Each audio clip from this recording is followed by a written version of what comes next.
Let's go for the actual score. Europa, natural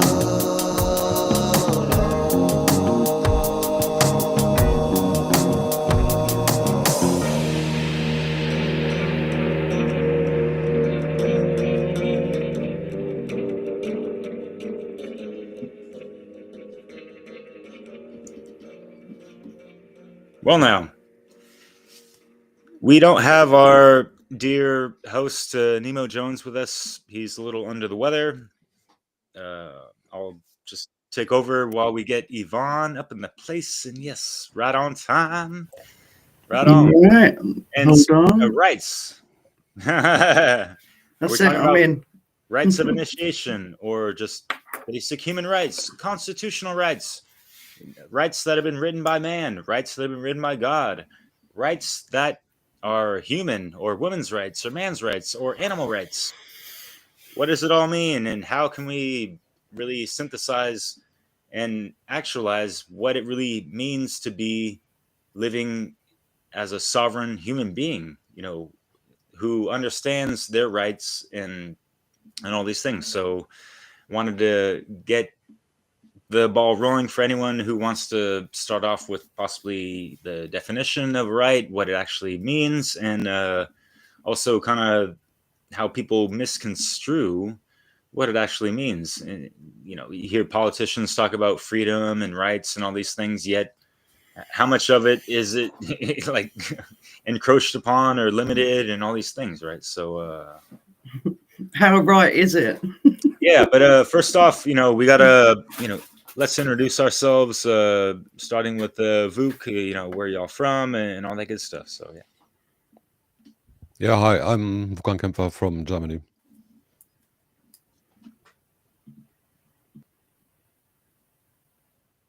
You're muted, Oscar. Yeah. Sorry. I'm Oscar, and I'm in Denmark, and it's a pleasure to be with you. Sorry, I'm a bit stoned, bit far, but yeah. The topic rights and sorry, Yvonne, right at you. Cheers, Oscar. Yeah, I'm Yvonne, and I'm from the UK. All day.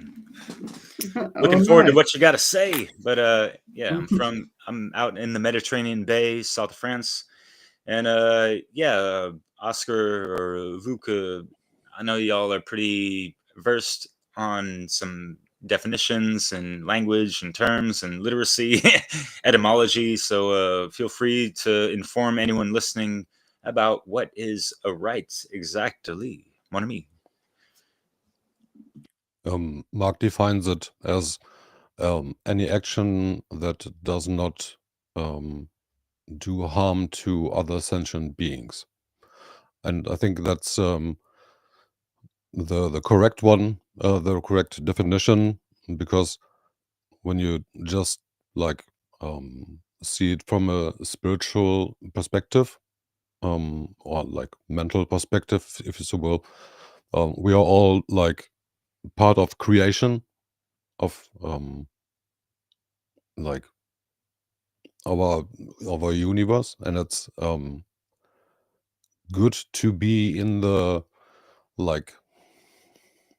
to be creating, but destruction is like the shadow part of us, or of actions that are not rights, they are wrongs or wrongdoings, and because they result in harm to other sentient beings.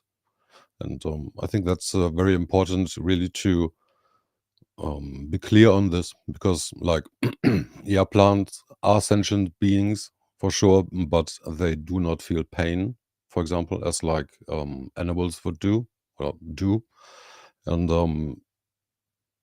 yeah, you don't have to kill a plant usually to get its fruits, so you don't have to cut down a cherry tree to get the cherries. So I think that's very an important aspect of it to like be clear on. And in the like holy scriptures, quote unquote holy scriptures, it is pretty clearly stated with what was it? LOTUS, do not murder, and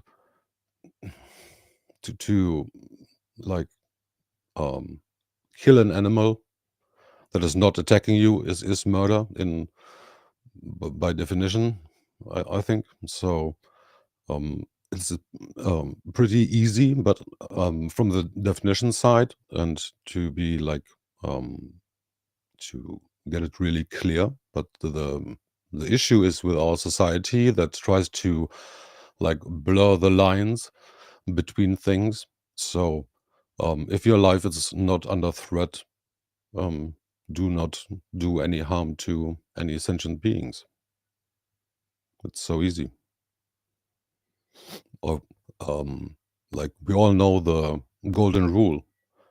How's it in English? Do unto others as you want to others be done to yourself. I don't know the correct English term it is on this point, but you cannot use it in both in negative and positive polarity, and that describes a right or righteous action in pretty well in some.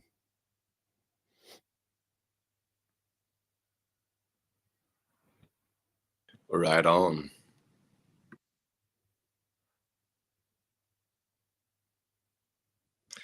Yeah, I actually, I think I'm sharing a slide, Derek. Can you see it? Thank you, Mr. Producer. Yeah, this is a slide I just quickly grabbed from Jaina ESP's website, and it's simple graph delineating the difference between right and wrong, and it's showing how right can be something that is pertaining to whether or not information is true. So if I'm saying that I got the right answer to a certain question, or that I don't know what the right answer to a certain question is, well, then I'm speaking about whether or not I know the truth regarding it, which is not a coincidence that it's related to, that it's the same word that one uses when it comes to morality. And as you said, you had book, the definition that Mark Passio from What on Earth is Happening provides is that an action, a right is an action that does not initiate wrongdoing or harm or violence. And yeah, a simple example of that is, of course, with animals. Do we take something that is not ours when we take the life of an animal? Do we cut down the cherry tree, so to speak, just to get the cherry, right? Is it in the initiation of harm or violence upon another being? And the answer is yes, and therefore it cannot be moral, because at least according to that definition, and it is a good definition of right behavior. If I'm looking just at a dictionary on my, like what's here on my browser, the first dictionary I found online was the Merriam-Webster dictionary, and the adjective of right, because yeah, a right is an adjective to what is it that we're speaking is right? Is it information? Is it behavior? And if we're speaking about behavior, right behavior, then what is meant is that it's in accordance with what is just, what is good or proper.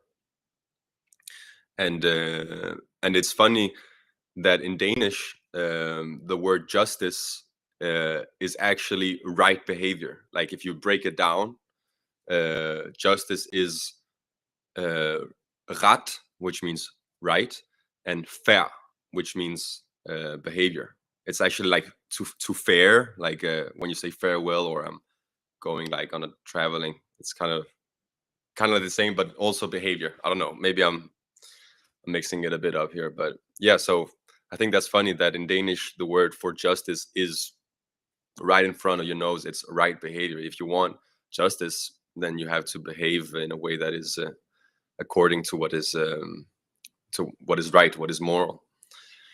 And another slide I want to bring up is see if I can find it here, is just quickly this graph of the polarity of natural law expressions, where the positive polarity is begins with love, the expansion of consciousness. This is where we explore such a thing as what are rights, what are my rights, and then when we come to know what those rights are, when we accept the truth and the like the real, what our rights really are, the reality of what behaviors we can do that do not initiate harm, then we can integrate that, and we can make decisions in our lives that are in harmony with that knowledge, with that conscience, and so on. Then with that integration and that decision making, we then create external anarchy, which of course just means the absence of rulers. No one is ruling upon another when people are ruling themselves, are living life based on principles.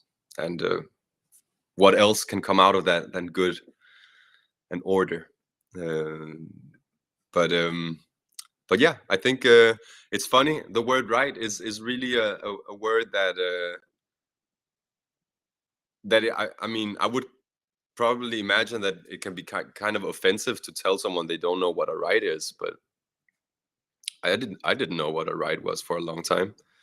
I mean, in school I was taught that a right is like, for example, the rights that come from a piece of paper, right? Like Constitution, or like a Declaration of Human Rights from the UN. I mean, maybe that would be fun to speak about today a bit, is what those rights are. That, because I think that's a general answer I've gotten throughout the years when I've asked people what a right is. They brought that up as an answer, the UN Declaration of Rights. Maybe we should consider, if we find that interesting, to go through some of those and see what we think about them. What about you, Yvonne? Well, it's funny that you should say that, because before I came on, I was I think it was last year sometime, the Scottish government, they brought in the Convention of Human Rights of a Child, and I read, everyone was elated that it had come through. But me being suspicious, I looked into it, and it reminded me of a stepping stone to 1984, really, because every child should have a right anyway. All human beings should have a right. Why does it have to be put in a legislation or into law? And especially having connections with Scotland, it's the most children, adults in Scotland and throughout the UK, but specifically Scotland, that they don't have nothing. So hence why everyone got so excited that children are going to start getting rights. They're going to have a voice.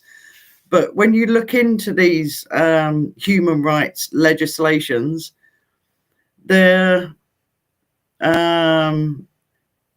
definitely a stepping stone to some kind of globalization control, because specifically with this one, if local authorities or the government don't give the child a right to medicine, don't give the child a right to education, don't give the child a right to blah, blah, blah, blah, blah, then the Scottish government and local authorities are held accountable by a higher authority, USCA, basically, excuse me. So the Scottish government are now going to go out their way to make sure that children do have the right to medicine. But we have to ask the question, what medicine?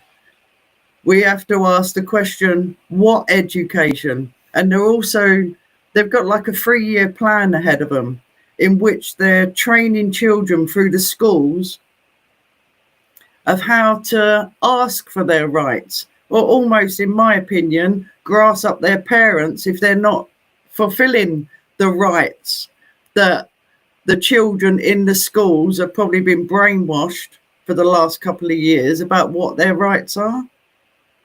So then the children are going to start going, well, I'm not getting that at home. I'm not getting this. I'm not getting that. Oh, my mum's decided not to vaccinate me. So I'm not getting the right to what my teachers are telling me in the classroom that I have a right to have. And then they're allowed to grass their parents up. So when I look at these rights that are coming forward from man-made laws, I'm always highly suspicious about them, that they're not rights at all. They're just ways of dictating and controlling. And Vaughn, those I didn't know about that, the child convention. Right? When is this from? I found like an image where it's like kind of looks like that sustainable goals kind of thing. Like it's very colorful. Exactly. Yes, it's exactly. So they are brainwashing the kids that they have a right, say, to fresh air. So if that sounds awesome, though. I think everyone has rights to fresh air. Absolutely, but it does tick the boxes for another agenda 2030.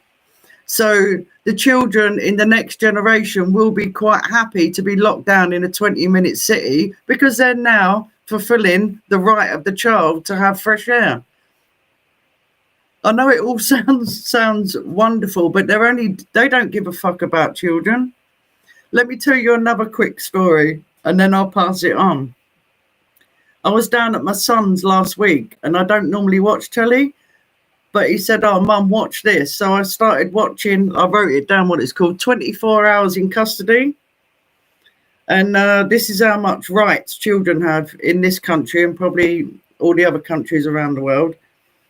They went in specifically to a section of the law enforcement that tracks down on child pornography online, and they managed to get warrants to go into people's houses that they were picking up, that they were downloading indecent images. And so they went in there, and there was one particular guy. He had over 2,100 images that he had created and was selling on and passing on of child pornography, including babies. And while they were raiding him, they also came across like loads of cocaine that he was creating and dealing with. And the interesting thing was that they decided to arrest him on the cocaine because they knew that the cocaine would get a higher sentence, whereas the child pornography that he was creating and selling on and pushing on, he would only get community service for. That's So insane. That's insane. Like that, the punishment for something money, that is like pedophilia, or even like no, I know that this maybe isn't like a direct case of like sexual abuse on like another, but it is still related in that field, and that punishment would be so, what's it called, like trivial, like so, like it wouldn't be so serious. And I can only add on to that, and I know that in Denmark it's very similar to that the punishment for instance such a thing as like child porn, it's not, well, that's not to say how you're treated once you're in prison, but the duration of the sentence is very little. Anyways, I thought I'd ask about maybe we should go through some of those rights and speak a bit about them. I think I found like a poster of it on the well, if people are feeling up for going through that. I don't know if it's relevant.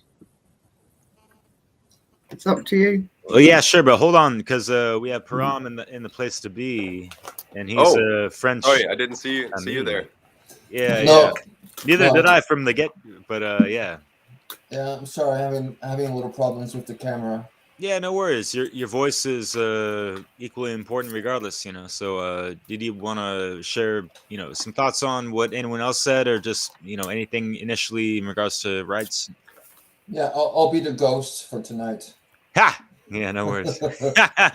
Wouldn't be the first. But, Yeah, I just wanted to a little detail. Vuk started to bring up the definition of the right, and then very unconsciously maybe, but Oscar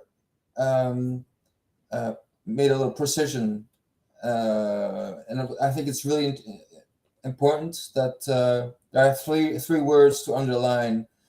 The definition of a right is an action, because people think it maybe is a thought or an emotion or just something, but it's an action. So it concerns our actions, our behaviors. And then that doesn't initiate, because initiate is another very important word, because you could be aggressive in a circumstance where you are preyed upon. So somebody started. So the same behavior in the situation where somebody started the aggression, you have the right to be aggressive in response in that case. I don't know if you see what I mean. It's yet that there's a behavior which is a right when you have first been attacked. I mean, physical aggressivity, aggressiveness. I don't know if you can wrap your head. Yeah, you're talking about, you know, like breaking the divine feminine essence of the non-aggression, non-violent principle, but defending it with the masculine principle of self-defense. Yeah, exactly. Just aggressiveness when nobody did anything to you. Of course, that seems like you're starting something. It's just the idea that to initiate, because there's a lot of behaviors when they are not initiated, but somebody else did. It's like you have to put it into perspective, into the circumstance where a behavior is a transgression or is not. I don't know if you have the feel of the little subtlety of the idea of initiation, that initiates, that starts the thing. Anyway, starting the whole thing, and the N word, of course, to include the animals as sentient beings is also very important part of the definition. But I really feel there's three underlying words that should be buried in mind: the action, initiate, and sentient beings at the end. It's just a little detail, but it bears it has importance.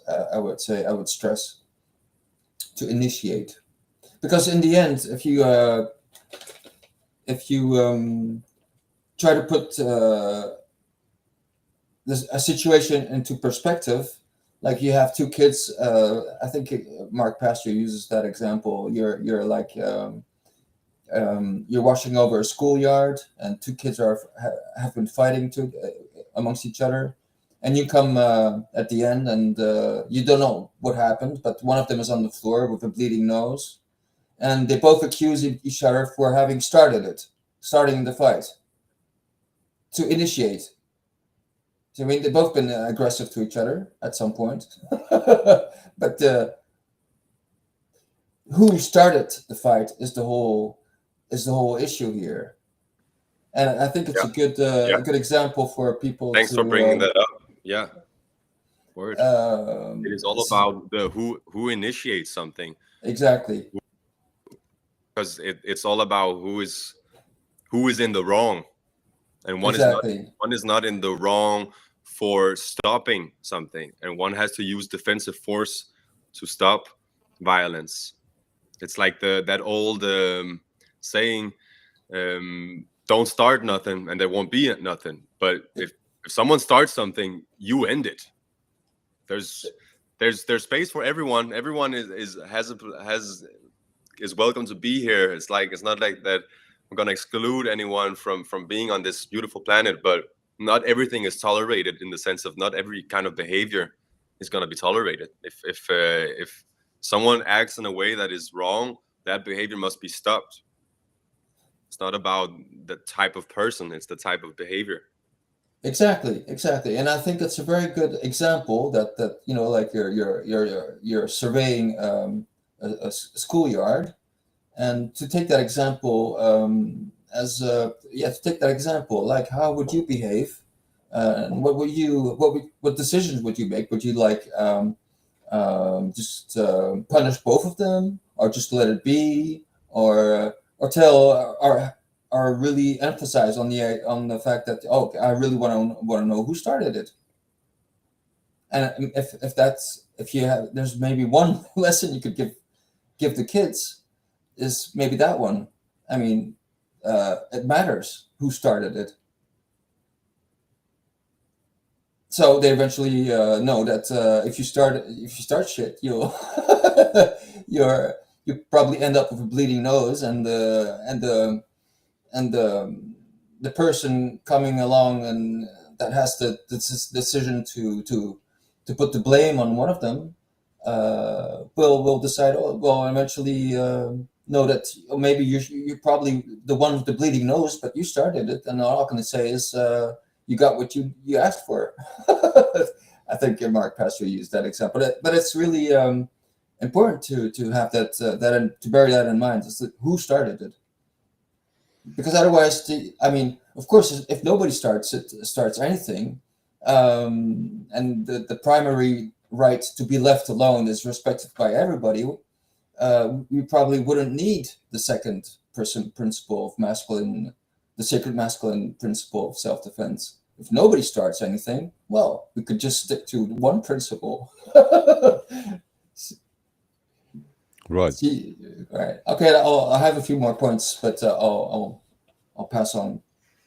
I just wanted to add the right to self-defense, or to defend oneself, is also a right, and a very unused one, especially here in Europe at the moment, I think. And that's yeah, thanks. What you brought up with the initiation, I think it's also important to look at the end result.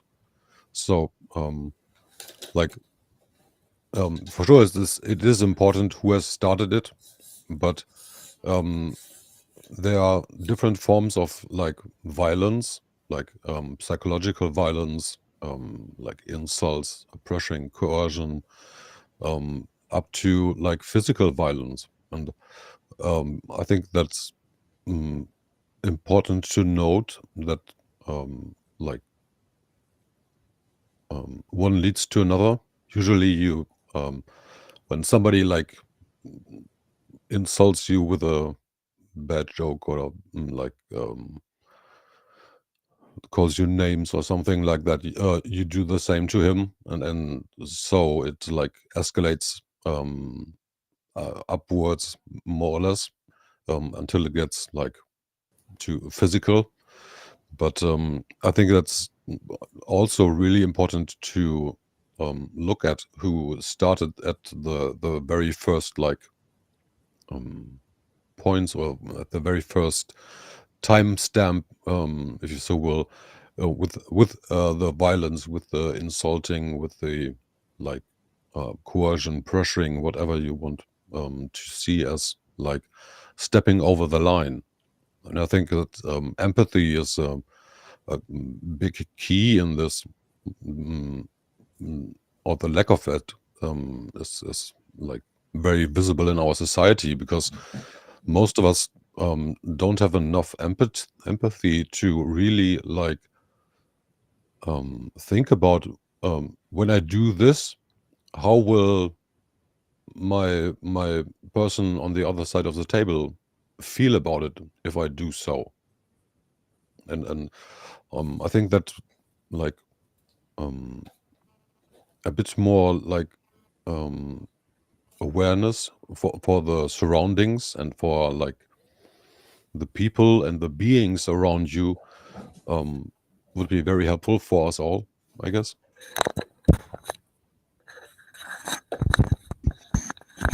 Yeah, totally. It's about kind of like reading the energy around you, reading the room, as people might say, and kind of harkens back to the golden rule. You know, do want unto others as you would want done unto yourself.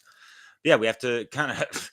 Apparently, that doesn't apply to psychopaths and people that love to be manipulated and, you know, on some satanistic whatever it's called. I'm not even familiar with that stuff because I'm not down with that shit. But anyways, you know, yeah, like there are these thresholds that we need to recognize and realize when it's like up in our face in regards to like our boundaries, our sovereign rights as a human being, as a multidimensional being, if you will, if you want more of that extra empowerment, you know, like, but it's not that woo woo shit. If you really understand and, you know, tapped into that shit, you know what it is. But let's just keep it on 3D because we're kind of herded like cattle in a lot of the VACA nations and forced through needlecraft via VACA. You know what I mean? There's a reason why it's called that. You know, ah, la vache, piton de merde, mais c'est quoi ce piton de saloperie, quoi?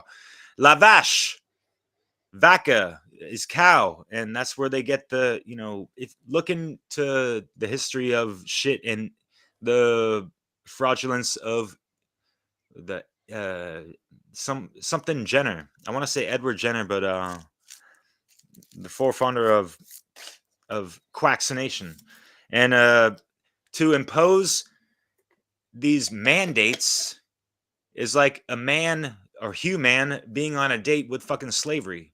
We're being subjected and being sequestered and coddled or prodded into these head cages first and foremost via mind control, via gubernare, you know, that etymology and all these things, and whatever the media be feeding us and whatever, and we're so conditioned and educated out of our rights and who we actually are, and led down the garden path of believing in false figures of savior and authority, especially, and to have people just kind of sleepwalk through life, through the matrix, on the hamster wheels, and through the rat race and all these things.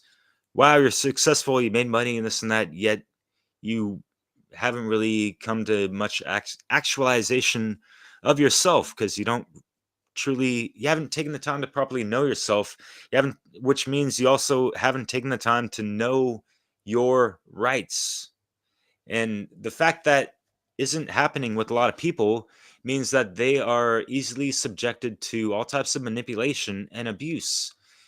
And it doesn't even have to be from the government. We do this to ourselves on a daily fucking basis, person to fucking person. Look at your average fucking broken family household. Do you think they understand and recognize and realize and respect their own family members' rights? I mean, how many fucking members have been molested within their fucking household? You know, like bodily autonomy. It's, you know, it goes way the fuck beyond the Me Too or Me Three movements, or now people want to shave their heads and talk about abstaining from sex because their political clown lost a fucking election to the other clown. Wow, congratulations. We have more slaves bickering amongst other slaves. Like, you know, the carousel within the circus goes round and fucking round, and y'all are speeding it up at a level of a TikTokification through a goldfish attention span lens, and it's fucking sad. While all the while our rights are slowly dripping down the drains of fucking transhumanism and even just like the progressive liberalism and all this stuff, and y'all are crying over spilt milk that's sour as fuck because you need those abortion rights so fucking bad because you have a nihilistic hedonistic mind state because it's been programmed that bad, and you don't even understand and recognize or realize the rights of your own fetus within your fucking uterus, and you're worried about the government being all up in that shit. What about the government being up in the baby fucking like 100 times until they're like 20 years old through needlecraft? Do you not understand what the fuck is going on? This is beyond Yeah, spiritual warfare. I really agree. It is spiritual warfare, and it is spiritual when an individual expresses anger of the wrongdoing. I totally feel you there, Derek, and it's actually kind of refreshing, even though that it is a lot to listen to. Like I doubt that you're always like this, but I think the expression of anger about wrongdoing is very appropriate, and I think it's only because there's so much ignorance and confusion regarding what a right is that an expression of anger about wrongdoing seems so inappropriate to the general public. And you touched also upon something that really resonated with me, which is that how can we love our family members or our friends? How can we love someone if we don't know our own rights and their rights? Because we know what a right is. If we don't know how to respect each other's rights, we don't know a very important thing about love, or like about respecting each other, about wanting good for each other, and that is something that you'd expect from a family member, but it's simply not the case, and we saw that with the vaccinations. And yes, you were correct about Edward Jenner being the father, you can say, of the first vaccine. And if people are interested in more information regarding the history of vaccines, I cannot recommend enough the tremendous work that Jana ESP, that's JANAESP, has done into researching and putting out incredible work regarding vaccines. And it's just so well put together, and there's just so many resources and references that you can that she references to that are just so much worth your time to learn about, because you're not dumb. I mean, you might be dumbed down, but it's not the same. Just like me, I'm fucking retarded, meaning like I'm slowed down. My development has been slowed down. As I said earlier, I was taught stupid shit like that my rights are from the fucking constitution, or are from government, or like our permissions. And that's one of the things that I really want to help the world understand, is the huge amount of difference there is between a privilege and a right. I don't give a fuck about privileges. People will call being fortunate a privilege, but it's not a privilege. Look at the word privilege, and that literally means a private law. There's no such thing as a law that only, like, if you're talking about real law, which means a condition that is immutable and is binding, something humans cannot create law. I cannot create law.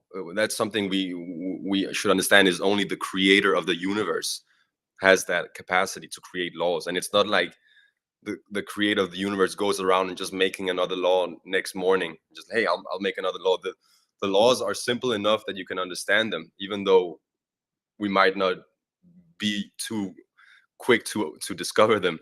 But it's not like the creator is torturing us.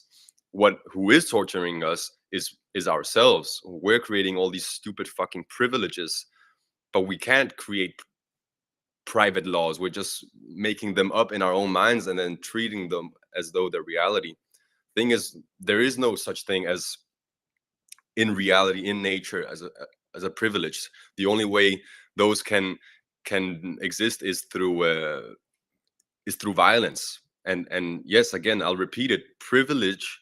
Look at the etymology of the word. It means private law, and that's very different from a right, which we're saying that's an adjective, meaning what is it that we're saying is right? Is it the information? Is it the behavior? If we're speaking about right behavior, what does that mean? Well, that means that it's in accordance with morality, meaning it's not immorality, because immorality would be to transgress what one has you could say what one can do without initiating violence. I guess that is the simplest way I can describe it right now. And the only way to get there is by thinking straight, is by getting your mind right. And the way we want to do that is through education. I don't know if someone touched upon this earlier, but it is I think it was you, Ivan, maybe that touched that we need to I don't know who touched upon this, but yeah, the importance of a moral education. And that doesn't have to be like someone fucking hitting your hands when you get something wrong. A moral education simply means that your inner knowing is nurtured, instead of the development being retarded by bullshit being programmed and indoctrinated into your mind. It means that you're encouraged to ask questions such as, would I want to be treated like that? That was Yuvuk who pointed that it's a understanding rights has a lot to do with empathy. It has a lot to do with how do I want to be treated. And I mean, I really like this topic. I'm glad we chose this topic. I don't want to rant too much, but I do want to say that I found some slides I thought would be interesting to share. One of them is from Mark Passio's podcast, What on Earth is Happening? He has an episode where he goes into right livelihood. I think it's episode 211. Of course, those episodes are best watched in order. But yeah, this slide here is a slide from that discussion or that podcast, and it has something to do with rights, because you can see that in the Buddhist tradition, there is that aspect of how do we live in a way that is good. How do we cultivate good in our life and not harm others? It's a lot about that, not harming, that the feminine principle of not initiating violence, right? And the only way to do that is by cultivating a right form of understanding and thought and speech and mindfulness. That's something I really want to become better at, is meditating more, becoming more mindful and present, and chewing my food more presently, and also doing these things with you, these live streams, more present, just being able to listen better to what is being said. Yeah, I thought I'd bring that slide up. Maybe I can just wait with the other things, but that was one of the things I wanted to bring up. I thought that was kind of relevant. Yeah, Oscar, thanks so much. That was really cool. We got Jasper coming in from Frisia, Northern Netherlands. What's up, brother? Glad for you to jump on real quick. You want to say something? We're talking about, rights and everything. I know you were just following the live stream a second ago, so yeah.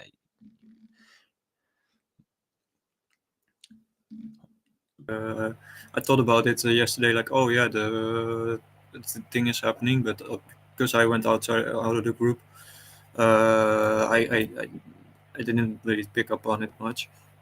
So I have not prepared anything. So it's just pure, like, I just felt drawn to join in. But yeah, no, I don't know what I can say about rights on the top of my head. But I think if I'll just listen to what you guys have to say about it, and maybe like something sparks up. But I just heard Oscar talking about laws and how humans can't create laws. I would differ. I don't know. I might miss some context.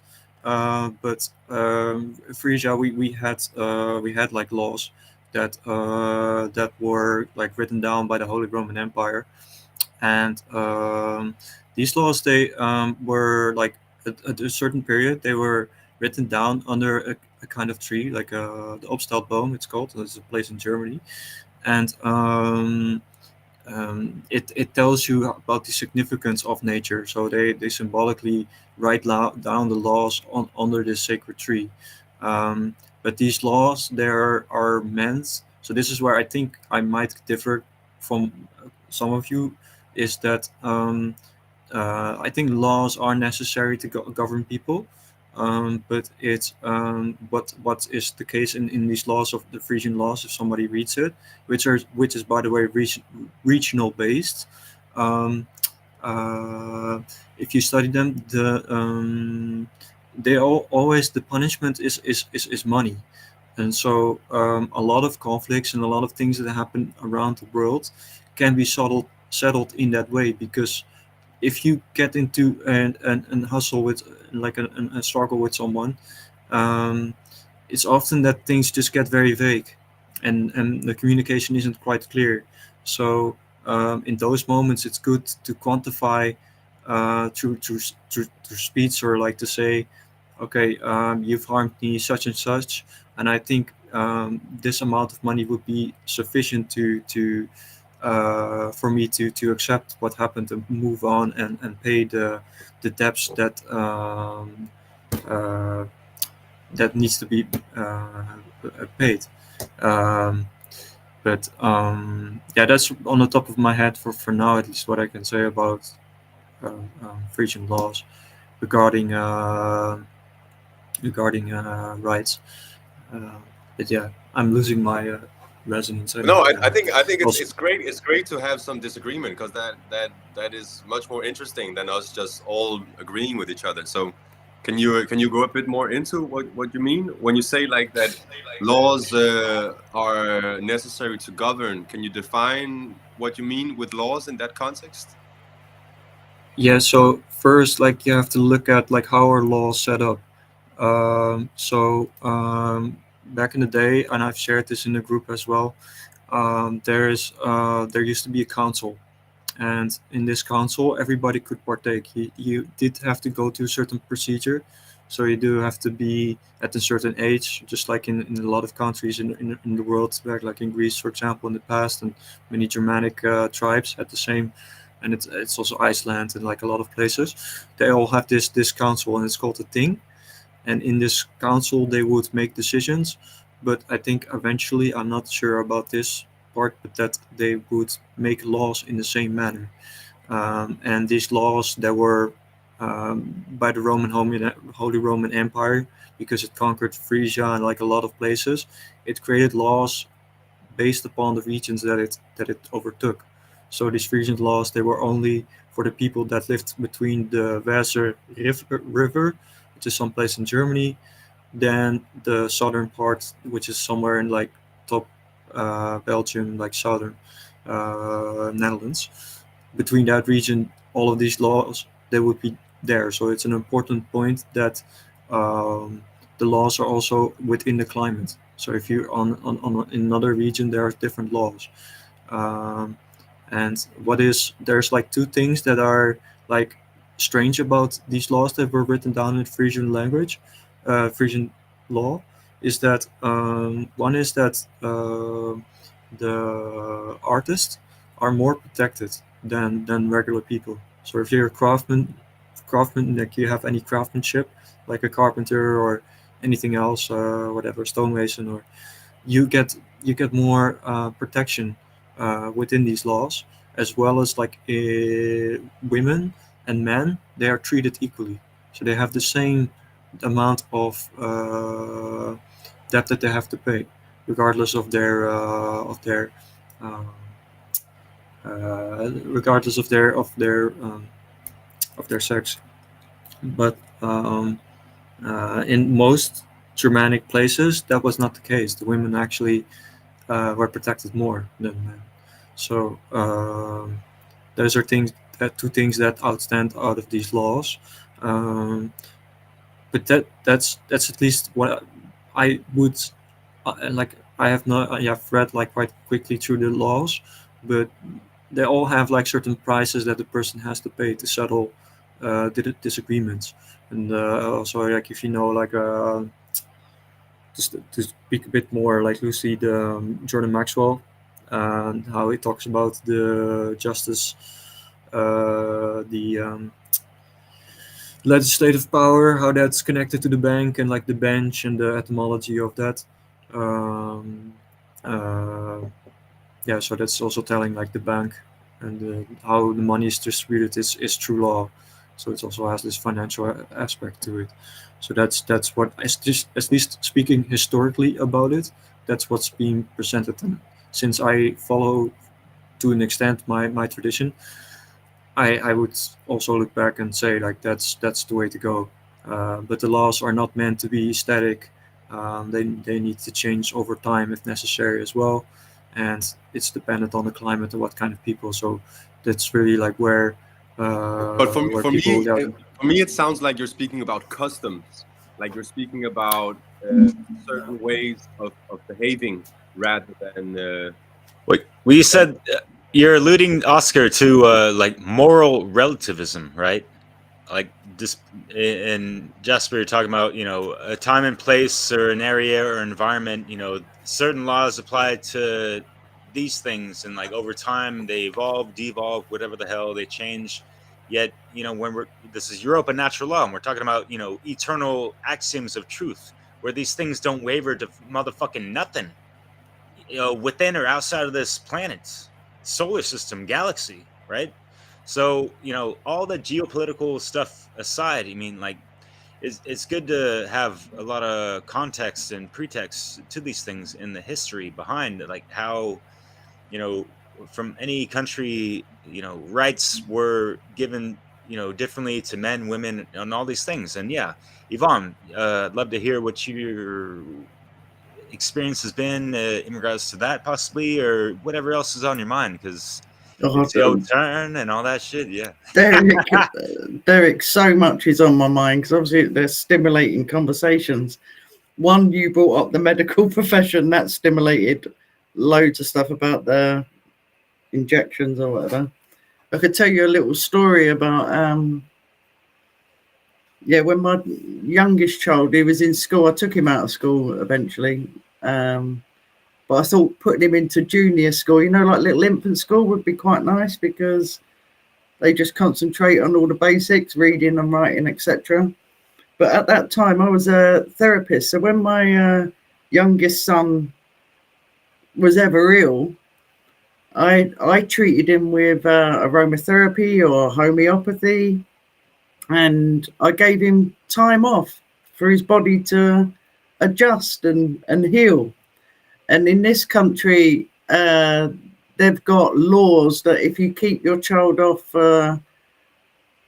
longer than they feel is necessary, because education is the most important thing, then they call you in, basically. So there, in 1 year, he had about, from one illness, he had about 7 days off because I felt that that was what he needed. And then probably about 6 months later, he probably had about another 4 days off. So they called me in, which I refused to go in. I just explained to them that I treat my child naturally. And they were insisting that I got a medical certificate to prove that he was ill. And I said, I don't take him to the GP. I don't need to. I treat him myself. But because conventional medicine had, in our society's eyes, is more of an authority than treating them natural and letting their body deal with their imbalances, then they got social services. In this country, Oscar, I think in another thing you mentioned about, we have social services in this country that if the authorities feel as though you're not putting the best interest of your child first and foremost, then they feel as though they have the right or the authority to come into your home and question you. But obviously, because like they invite you, and this is what people have to realize, it's not really law. They call it legislation in this country, and it's not law. And I didn't know all this at the time, but I knew in my being, it was my sovereign right to treat my child. I have the authority to put my child's best interests at heart. And going to the GP and taking their antibiotics, which to me is the first form of vaccination, because you are not giving the child's body a chance to balance its imbalances, right? Anyway, I refused to go along to any of their meetings, and I refused to partake in any of that. Whereas most parents, they would go along with it because they come across as this big authority. Soon as I said no, I don't comply. This is my choice. They never hassled me again. So you have to, I suppose it's like a self-actualization that you do have rights, natural rights. A lot of people don't realize that those natural rights, I'd call them God-given rights. You have a God-given right to make your own mind up. If you're not causing any harm to anyone, you're not stealing from anyone, then it's no one else's business. Yeah, and No all that one's. means is that a world has been created, this world where we Yes. live, where we can act in a way that is not harmful to others, that does not violate others' lives and property and their life here on earth. That's what it means to say that we've been God-given rights. It's not Or like Yeah. free will choice, rather. like Absolutely. personal, entity who's like, oh, I fucking love you, Yvonne, just Mm-hmm. personally. I mean, it's not that there's love in this place, but it's not like, we're the chosen fucking people or something like that. It's just we're free. That's what it means. We're free to live in a way that is respectful of other beings' self-ownership. It is really quite simple, isn't it? Really, natural rights makes things simple instead of, as I said before in these shows, all the man-made laws have completely obfuscated and confused everybody. There is sometimes alignment between the written down from man, where humans describe what is right, what is moral, and I mean, to the most basic example of that would be the man-made laws, which are enforced by order followers, but that are actually in alignment with morality, with something basic like don't fucking murder someone or don't steal from someone, right? Yeah, but they don't get punished for it, do they, don't get Oscar? punished for it, They which- don't get fucking punished for it. But my point is to say that sometimes there is alignment between what humans write down and what is actually true. That's not to say that it's because it's been written down that it is true, right? Like, Mm-hmm. for example, the founding fathers of the U.S., like for example, Thomas Paine comes to mind. Like some of the things that have been written down are just the fucking bomb. Like you read that and you're like, holy fuck. That's amazing. So it's not like it has to be something like mystical. It's like people can discover it and can communicate it, and I guess that's also kind of what we're trying to do here, is explore what is moral and what are our rights, what is a right, and convey that to everyone who's listening, and also just to remember it, because we live in a world where we're constantly told that certain things are rights that are not rights, and the opposite, that certain things are wrong that are actually right. And I don't want to rant too much, but I do have some finishing thoughts later that I'd like to share. I can't think. Sorry, Derek, go, because I've waffled. No. I wasn't going to say anything. I know, because Param, you're pretty much next on deck, trying to respect the little bit of the order and all that stuff. So I'll shut up. I'm here. I'm still here. I'm listening. yeah, for sure, brother. Yeah. So Okay, I'm going to go back to this little scenery between kids and who's going to be punished or not, and because Vuk said something really interesting. Is also the de-escalation factor. Are you going to punch somebody in the face because he gives you a bad look or a bad word? No.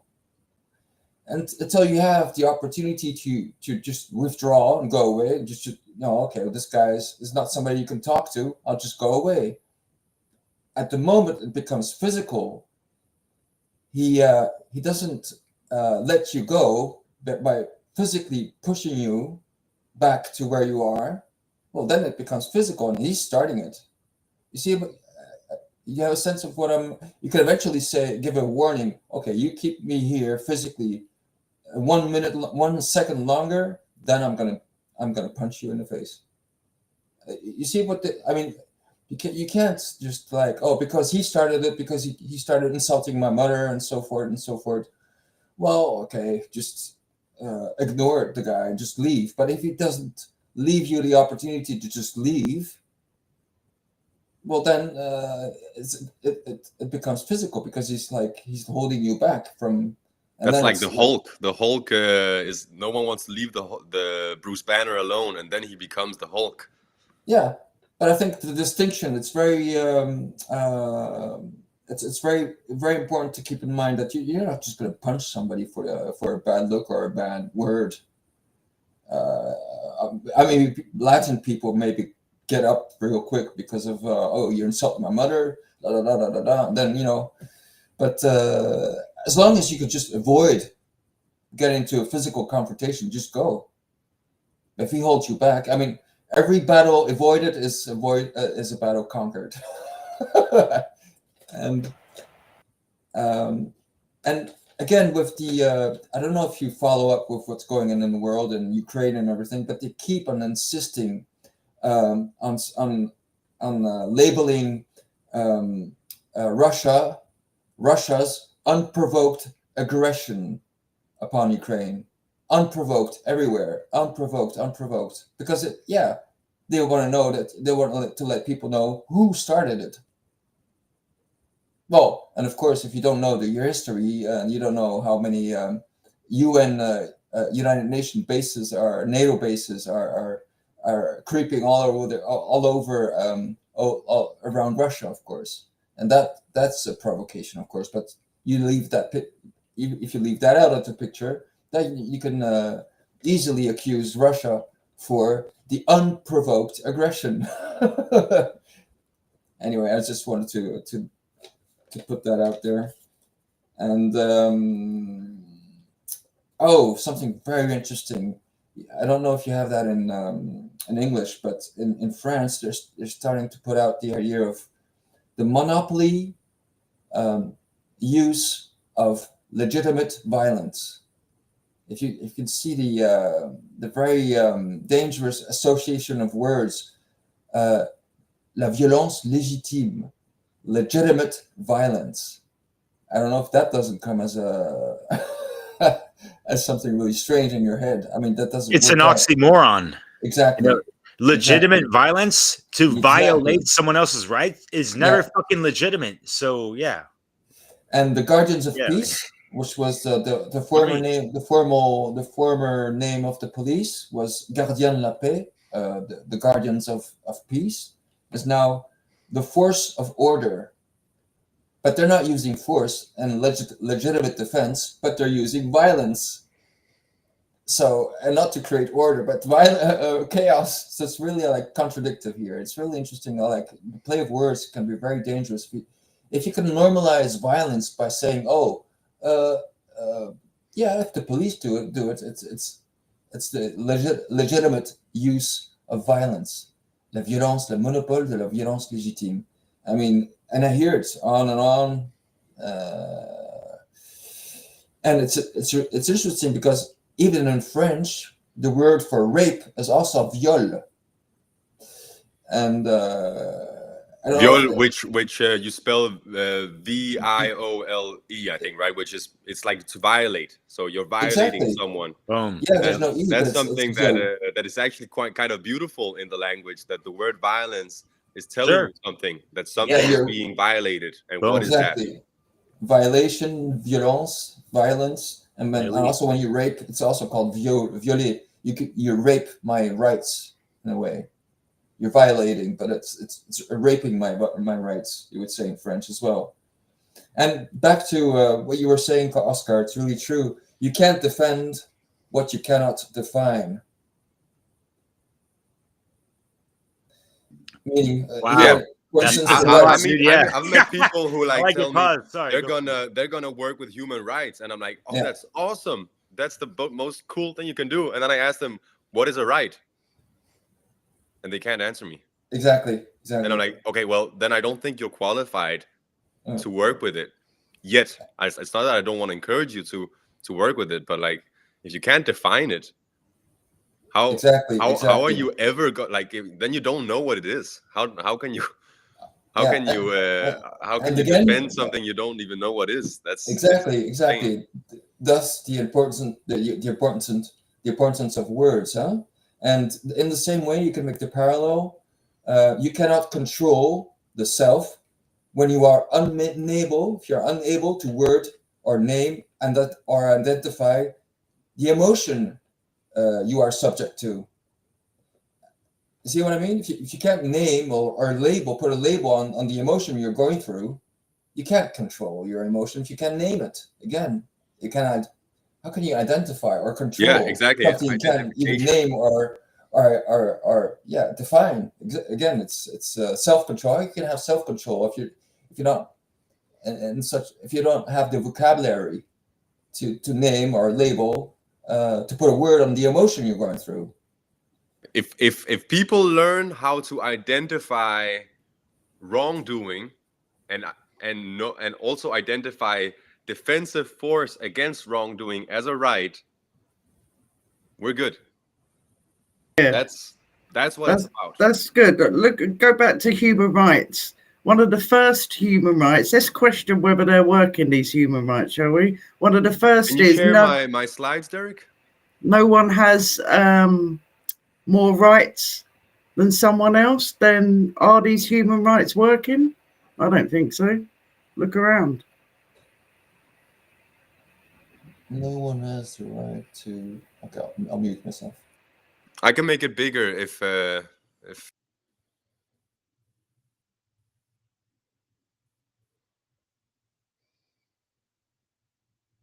first thing it says here is like you have the responsibility to respect the rights of others. I can vibe with that. Yeah, I have the responsibility to respect the rights of others and my own rights, of course. But yeah, that I can work with that. It says no one has the right to hold you in slavery. Word. And I don't have the right to hold anyone else in slavery. So I can. That's what I was saying before. Like sometimes what is written down by men is in alignment with truth. And I don't want to rant too much. Sorry if you had more to say, Yvonne. But do you want to go through these, or am I forcing? Am I holding you in slavery? No, they Oh just man, everyone has make me something laugh. to say. You know what the hell? But Yvonne, yeah, please. No, I'm quite happy to do this, Oscar, because it just fucking makes me laugh. No one has the right to hold you in slavery. That's what I'm saying. They're really working, aren't they? So what happens then? So if our human rights are not being adhered to, what do we do about them? Where does this human rights in? I'm pretty sure it doesn't say in this Declaration of Human Rights how to use defensive force and how that is a right, yeah, and also exactly. the right to carry arms. I don't think it says that in the UN, the United Nations Declaration of Rights, but it does say in some other. For example, I'll bring the infamous Aleister Crowley up. Aleister Crowley, he brings it up in his declaration where he says that man has the right to kill those who would thwart these rights. And what are these rights? Are the rights to, work as you want, to rest where you want, to drink what you want. I'm getting a bit drunk here, all these things that are just about you making choices about your own life, what you want to draw and express, what you want to dress like, no one should tell you how to do, like what you should do. They can have an opinion on it, but that's just an opinion. They don't have the right to decide, right? And he explicitly says man has the right to kill anyone who would thwart these rights. That he's telling you it is a right to use defensive force. It doesn't say that in the UN Declaration of Rights. But sorry, that was I was jumping a bit ahead right there, maybe. Yeah, no worries. But Oscar, honestly, you know, in respects to Nemo, who's not here again, who's the host, founder of Europa Natural Law, we try to keep these things to about a minute and 15 seconds. But that leaves us around, good 5, 10, maybe 15 more minutes to kind of just, reel it back in. Everyone get one more round in to make the last points, or read off for whatever notes or whatever you guys prepared to speak about and share in regarding this topic. And I just wanted to say one thing, because on my channel Awakening Mind, I've been live streaming on there as well, and there's a listener, the Peaceful Penguin, who's been pumping out all types of great comments about rights and all these things. And just to hone it back in, and then I'm going to pass it off to whoever. I think, either Jasper or Vuka, y'all are next. But I like what he says in regards to, like, just a simple definition of a right is that which is morally correct, just, or honorably, a moral or legal entitlement to have or do something, the authority to perform, publish, film, or televise a particular work or event. And I'll add on just real quick that, just it doesn't cause harm to other, it doesn't infringe upon the other rights upon other people. And there's so much fucking gray area with that, because people can be so fucking sensitive and act like, these things offend them and it infringes upon their rights, when they haven't done the shadow work or haven't really set proper healthy boundaries, or actually coming into proper gnosis of self and realize, like, oh, like, that person is doing something, like, maybe it bothers me, but it's not hurting me, and, like, let bygones be fucking bygones. Like, in America and other cultures, like, people police themselves harsher or lesser than different areas of within the country or amongst different countries. And so it's just interesting to see this dynamic of people's tolerance levels and what they actually consider is a right, and how these things are acted upon and played out and portrayed, through all types of charades, or actually proper alignment to what is to be, living with, proper rights that are respected of yourself and other people. So, yeah, who would like to say something?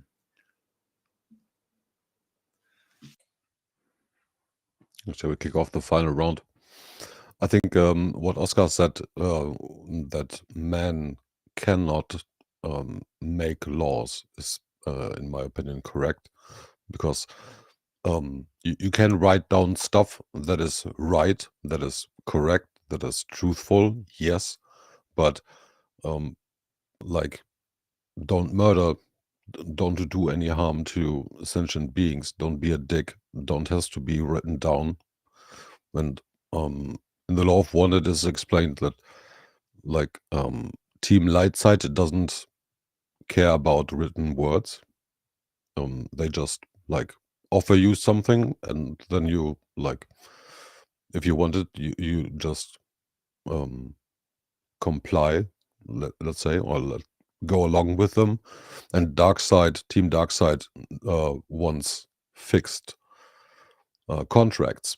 So yeah, we know that from, like, many stories, that only Team Darkside wants written contracts, and usually they are the ones breaking them from on their side. So I think it's rather more important to get the truth, the quintessence of the right. Every action that does not initiate harm and does not result in harm for another sentient being. That is very, very important. And I think it's also very important to start with oneself and to really look around who's hurting us, like theft, taxation, coercion, slavery, etc. And I think it's probably time to think a bit more about the God-given right of self-defense, and that's to like all European people. I think we should really like how to say it, we should really be all held to account to the real laws for what we have done in the last years or decades or so, and then we will very quickly find out who is like a good human being who should be like listened to and should be given like offices or something like that, or a different purpose for the community. And the now very successful but bad people have to look for another job, I guess.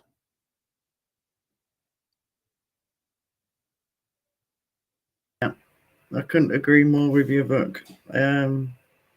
That's what it comes down to, the simplicity. Just look around, everyone.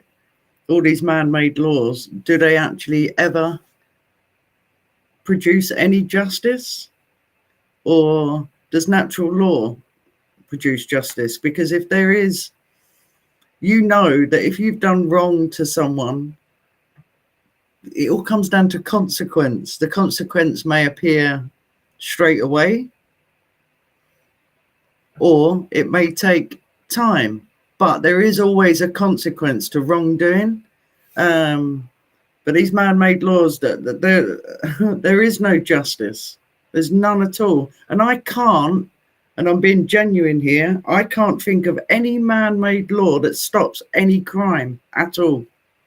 It just don't. It doesn't work.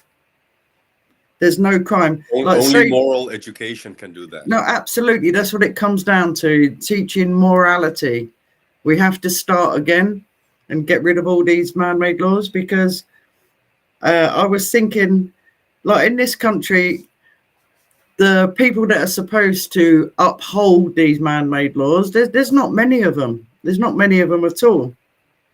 And all the so-called criminally minded people that do harm, like rape, murder, steal, they know that they're not going to get punished. The only people that benefit are the courts, etc., because they're making loads of money. They absolutely love it.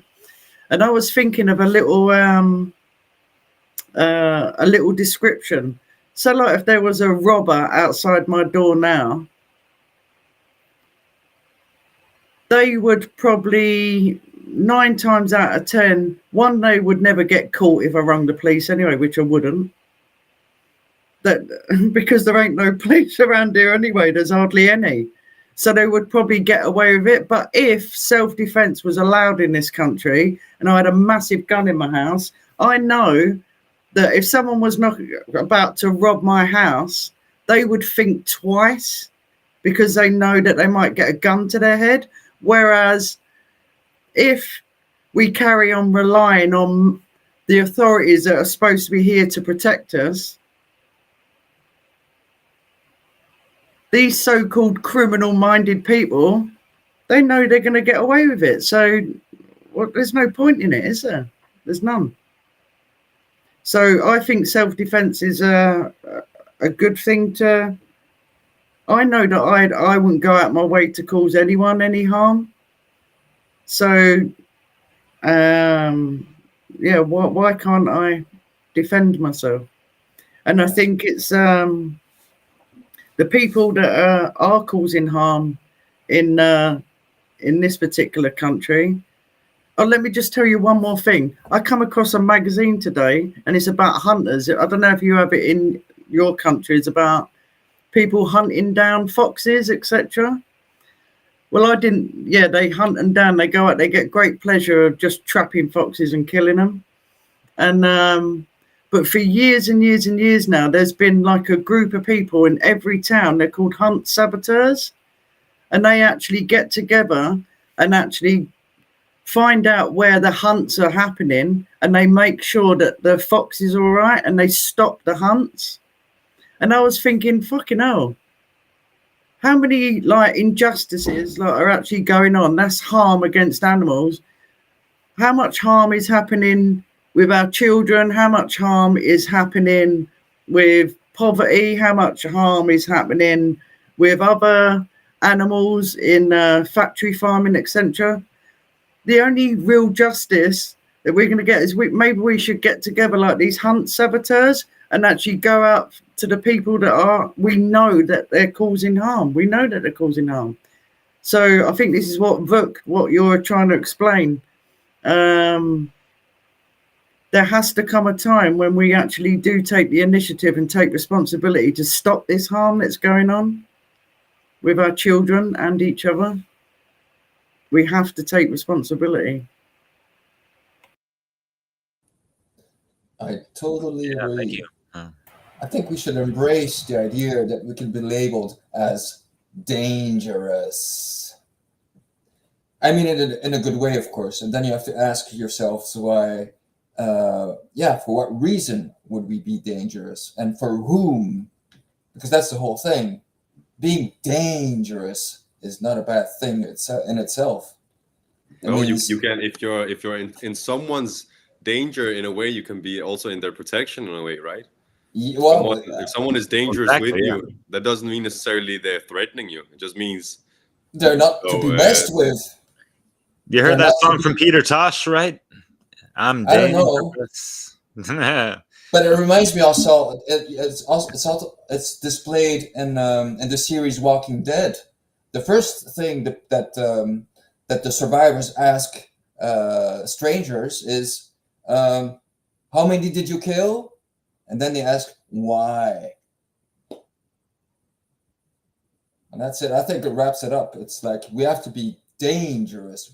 Or it's pretty close to having the psychopath. I'd also like to add some finishing thoughts for this chat, and I know it's been I know this is the end of it because there's an intention of keeping it as short as possible. But I think one thing I'd like to point out is that phonetically, the words right and right, well, I don't know how to pronounce them differently, are the same. They sound the same, and the one word is spelled as the one word we've been talking about, RIGHT, a right, something being right. And the other word is RITE, a right, like a right of initiation. And the reason I want to bring that up is not just because I thought it was funny, but also because I think that is a big puzzle piece. If we want to create a world where people have a deep understanding of what rights are and are able to respect their own and others' rights, then we need rights, not just in the sense that we need to set a good example by behaving right, but also by initiating ourselves. Because in this world today, there's no one who I don't suggest trying to find, and maybe that's just me being a stubborn head, but I don't think we need to I don't think we gotta find someone out there that can initiate us into the mysteries of morality. I think that was a way once upon a time that you. Well, there's way showers. I mean, I think you're talking about the savior programming, kind of like what I was talking about a little bit, right? There are mentors that can help us, you know. Exactly. Yeah, there are way showers. There are mentors, and of course we should not be so stubborn-headed like me that we don't want to ask for help.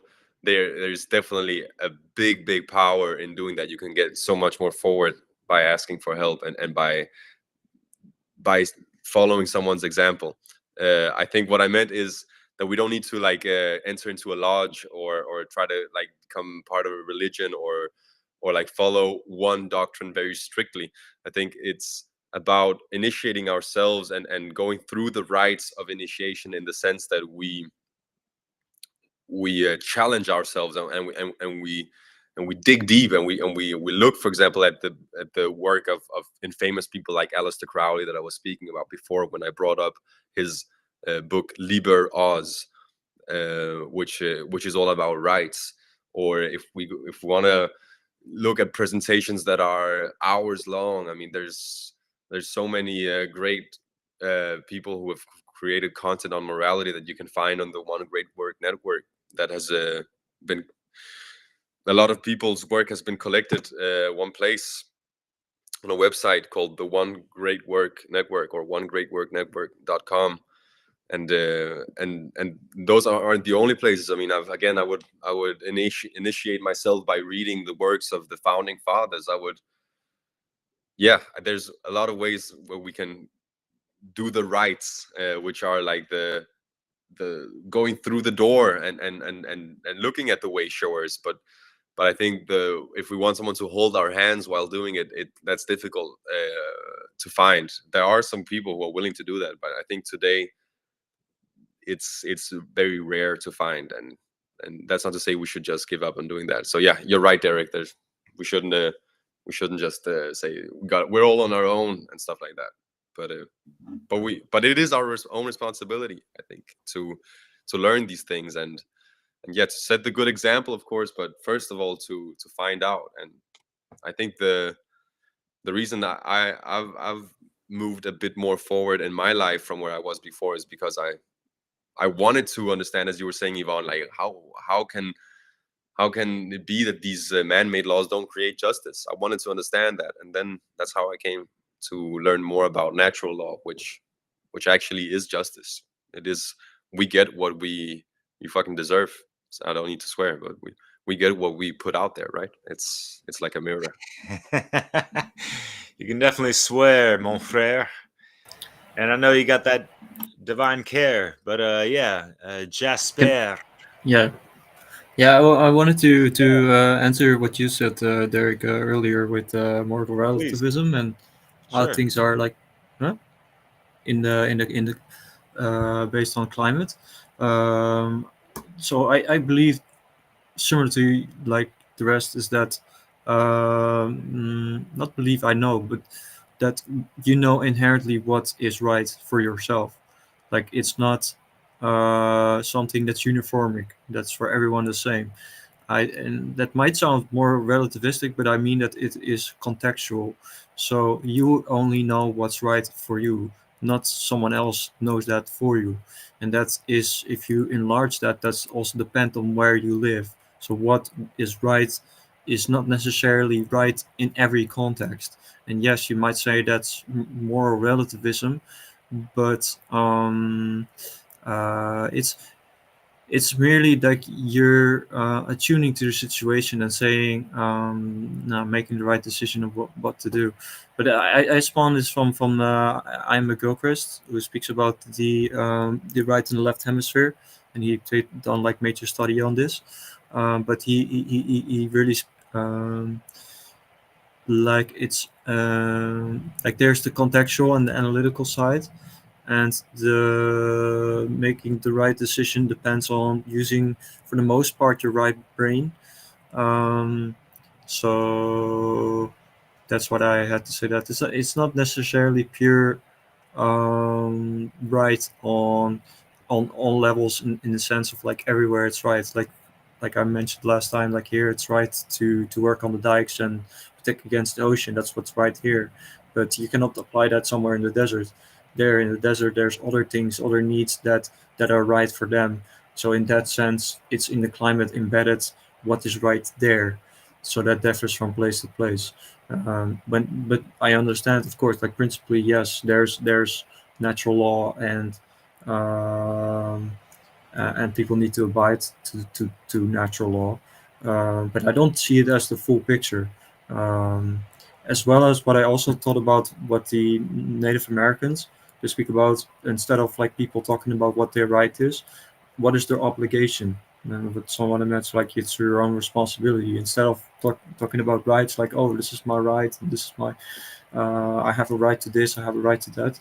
Like, what is your obligation to this world? Like, what do you bring? So it's, instead of like, okay, it's about me, it's actually what can I contribute to the world.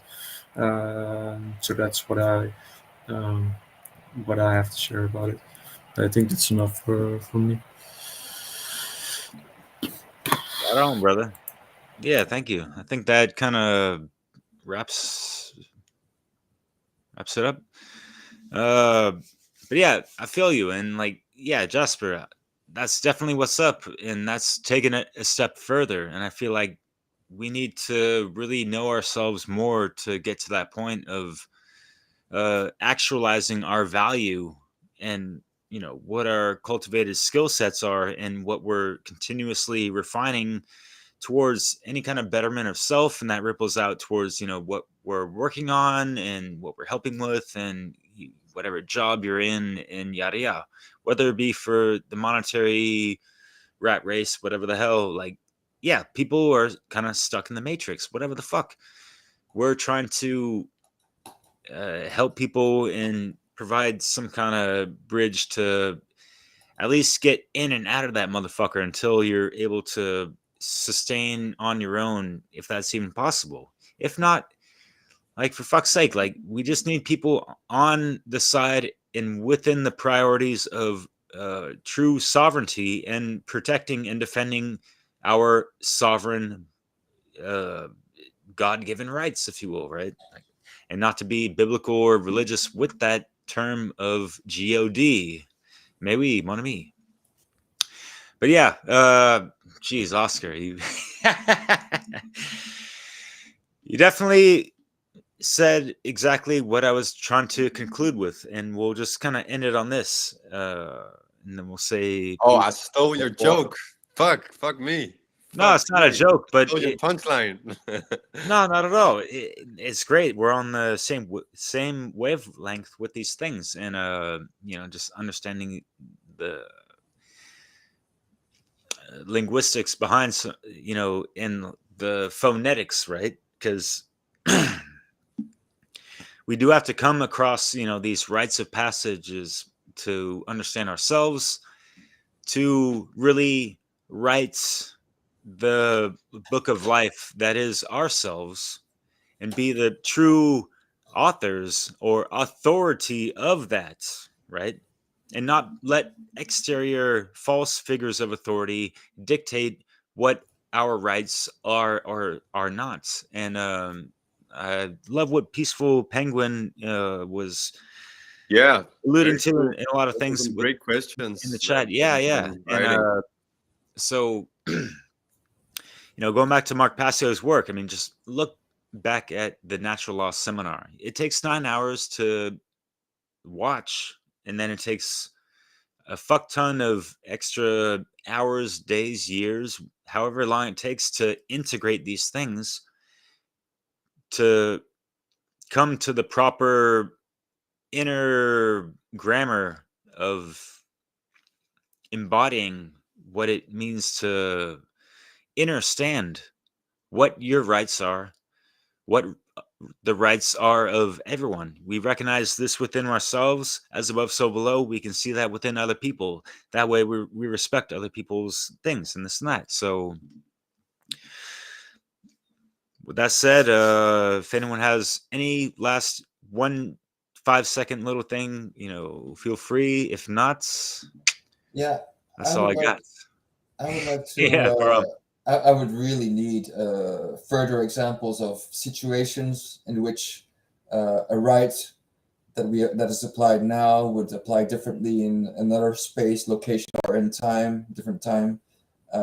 Because the example Jasper used as like, we need to fight against the water here, which is not the same problem in the desert, and I don't know. And I think there are different needs, but we're not talking about rights here.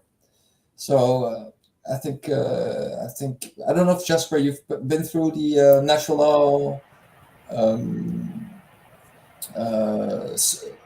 documentary from Mark Passio. I mean, there are I know 8 content. transgressions, and beyond that, if there's no victim, there's no crime. No, I think it's not that that it was moral relativism that was being argued for. I think it was just saying that understanding what is right under natural law is not the end goal. That there's also an individual purpose, but maybe that's what you were saying, Derek. I don't know. That's kind of how I understood it after Derek spoke. But I was also thinking while you spoke, Jasper, like, what are you saying? But is that correct that you're saying that there's more than just understanding what is right under natural law? There's also there's Yeah, so it's much not more just than understanding principally- anything. You know, we're talking about a simple subject for this live stream, guys. You know, keep it within the framework. That's all, right? You know, there's so much more to discuss. We could talk for fucking years, right? So this is just 1 hour and a half, and not to cut anyone off for all that stuff, but but can I at least like answer, because I was yeah, Jasper, go for it. Yeah.